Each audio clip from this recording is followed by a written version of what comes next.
Un nouveau décret d'urgence impose aux banques, opérateurs télécoms et réseaux sociaux de lutter contre les arnaques. Un nouveau décret d'urgence est entré en vigueur dimanche, obligeant les institutions financières, les opérateurs de télécommunications et les propriétaires de plateformes de réseaux sociaux à partager la responsabilité en cas d'échec dans la lutte contre les escroqueries. Le ministre de l'Économie numérique et de la Société, Praser Jantararuanton, a déclaré que cette nouvelle loi visait à protéger les citoyens contre la perte de leurs biens dus à des escroqueries effectuées par téléphone ou par des canaux électroniques. Le décret sur les mesures de prévention et de répression de la criminalité technologique impose aux institutions financières et aux opérateurs économiques de révéler les informations liées aux comptes et transactions financières suspectées d'être impliquées dans des escroqueries. Ils doivent également geler les comptes et transactions jugées suspects. Les fournisseurs de services téléphoniques et de télécommunications doivent filtrer les messages susceptibles d'être liés à des escroqueries. L'Office national de la radiodiffusion et des télécommunications, NBTC, doit suspendre les services télécoms liés aux arnaques. Les institutions financières, les opérateurs télécoms et les propriétaires de plateformes de réseaux sociaux qui ne respectent pas les mesures anti-escroquerie s'exposent à une amende pouvant aller jusqu'à 500 000 bahts.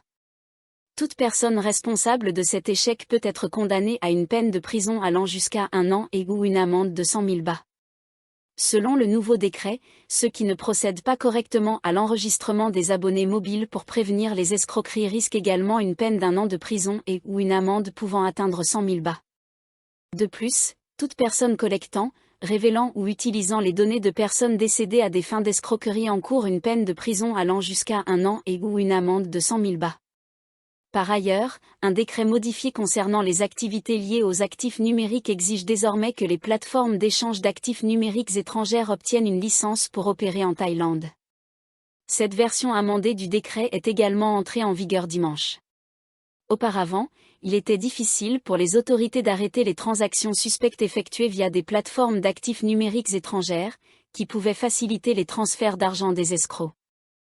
Songkran, tempêtes estivales, grêle et chaleur intense attendues dans plusieurs régions de Thaïlande.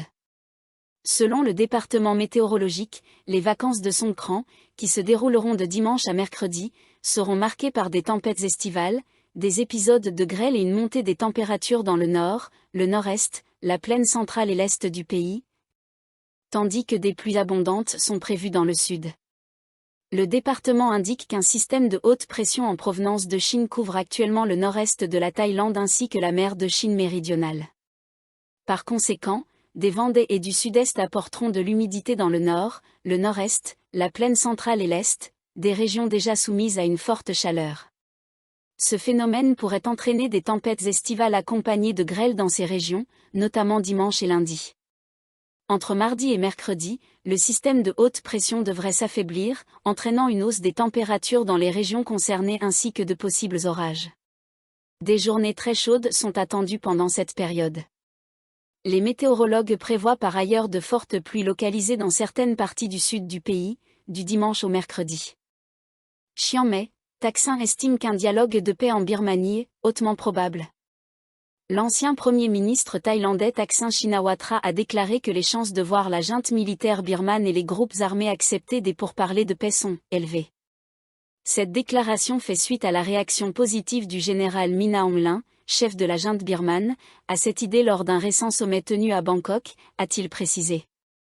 S'exprimant en tant que conseiller du président de l'ASEAN, le Premier ministre malaisien Anwar Ibrahim, Thaksin a indiqué avoir eu des échanges avec Min Aung Hlaing en marge du 6e sommet de la coopération technique et économique multisectorielle de la baie du Bengale, BIMSTEC. Les chances qu'ils acceptent un dialogue sont élevées, et nous sommes prêts à faciliter ce processus. Le général Min Aung Hlaing nous a écoutés, et d'autres discussions sont prévues, a déclaré Thaksin.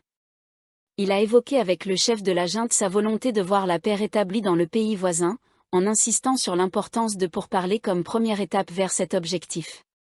Et nous ne prenons pas parti. Nous voulons simplement créer un espace de dialogue, a-t-il ajouté. Thaksin a précisé ne pas avoir abordé la question des élections en Birmanie, estimant que celle-ci ne serait pas possible sans l'ouverture préalable d'un dialogue entre la junte et les groupes armés, ainsi que la libération des prisonniers politiques. La Birmanie est dirigée par le général Min Aung Hlaing depuis le coup d'État militaire de 2021, qui a renversé le gouvernement civil d'Aung San Suu Kyi. Min Aung Hlaing était en visite à Bangkok les 3 et 4 avril dans le cadre d'un rare déplacement à l'étranger, à l'occasion du sommet où il a rencontré notamment les premiers ministres de Thaïlande et d'Inde. Songkran, 30 morts et 257 blessés sur les routes lors du deuxième jour du long week-end. 30 personnes ont perdu la vie et 257 ont été blessées lors de la deuxième journée de déplacement pour les vacances de Songkran, célébrant le Nouvel An traditionnel thaïlandais. Le Centre des opérations pour la sécurité routière a rapporté ce dimanche un total de 248 accidents pour la journée de samedi, deuxième jour de la campagne de conduite prudente. Cela porte le nombre total d'accidents à 459 depuis le début des congés.